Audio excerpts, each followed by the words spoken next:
اللہ تعالیٰ وہ ذات ہے جسے چاہے بیٹا دے دیتا ہے اور جسے چاہے بیٹی عطا کر دیتا ہے اور جسے چاہتا ہے بانجھ بنا دیتا ہے۔ تو یہ اللہ تعالیٰ کے ہاتھ میں ہے، کسی کو بیٹا دینا یا کسی کو بیٹی دینا یا کسی کو دونوں دینا یا کسی کو بالکل بانجھ پن کر دینا، یہ اللہ تعالیٰ کی قدرت میں ہے، اللہ تعالیٰ کے ہاتھ میں ہے۔ کوئی انسان چاہے کچھ بھی عمل کرے، کچھ بھی کر لے، کچھ بھی دوائی استعمال کر لے، یا حکیموں کے پاس جائے یا کسی پیر ولی کے پاس جائے، جب تک اللہ تعالیٰ کسی کے لیے نہیں چاہے گا تب تک اس کے گھر میں اولاد نہیں آ سکتی۔ محترم دوستو، امید ہے آپ حضرات خیر و عافیت سے ہوں گے۔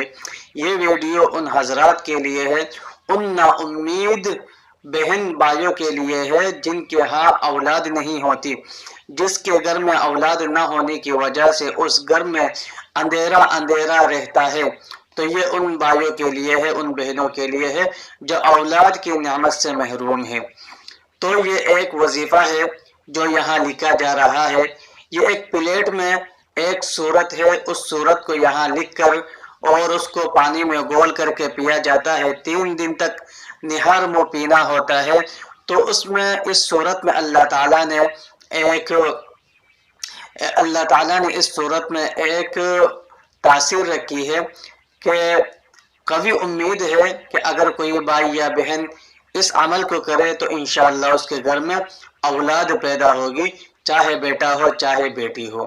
یہ ایک وظیفہ ہے، ایک عمل ہے، اس میں بھی اگر اللہ تعالیٰ کا حکم ہوگا تو یہ اس پر تاثیر ہوگی، اور اگر اللہ تعالیٰ کا حکم نہیں ہوگا تو وہ اللہ تعالیٰ کی مرضی ہے، چونکہ اللہ تعالیٰ کے حکم کے بغیر اس دنیا میں کچھ بھی نہیں ہو سکتا۔ وَمَا تَسْقُطُ مِنْ وَرَقَةٍ إِلَّا يَعْلَمُهَا وَلَا حَبَّةٍ فِي ظُلُمَاتِ الْأَرْضِ وَلَا رَطْبٍ وَلَا يَابِسٍ إِلَّا فِي كِتَابٍ مُبِينٍ۔ دیکھو یہ دن کا آنا اور رات کا آنا، اور اسی طرح یہ جو درخت ہے، اس درخت سے کوئی بھی پتا جو بھی گرتا ہے وہ اللہ تعالیٰ کے علم میں ہے۔ کوئی بھی انسان کوئی دانہ، کوئی اناج وغیرہ اگاتا ہے وہ اللہ تعالیٰ کے علم میں ہوتا ہے۔ تو یہ ایک عمل ہے، اس میں بھی اگر اللہ تعالیٰ کا حکم ہوگا تو آپ کے گھر میں انشاءاللہ العزیز اولاد آئے گی، اور اللہ تعالیٰ کا حکم نہیں ہوگا تو اس میں آپ کچھ نہیں کہہ سکتے۔ ہر حال میں اللہ تعالیٰ کے حکم پر راضی رہنا چاہیے۔ دیکھیے حضرت زکریا علیہ السلام ایک جلیل القدر پیغمبر گزرے ہیں۔ حضرت زکریا علیہ السلام نے جب دیکھا کہ حضرت مریم رضی اللہ تعالی عنہ جن کا کوئی شوہر نہیں تھا، تو اللہ تعالیٰ کے حکم سے حضرت مریم رضی اللہ تعالی عنہ کے پیٹ میں حضرت عیسیٰ علیہ السلام کا وجود ہوا۔ تو حضرت مریم رضی اللہ تعالی عنہ بہت پریشان ہو گئی، چونکہ یہ ایک لمبا واقعہ ہے۔ مختصراً یہ ہے کہ اللہ تعالیٰ نے حضرت مریم رضی اللہ تعالی عنہ کو حضرت عیسیٰ علیہ السلام کی شکل میں ایک بہت خوبصورت پیارا بیٹا عطا کیا۔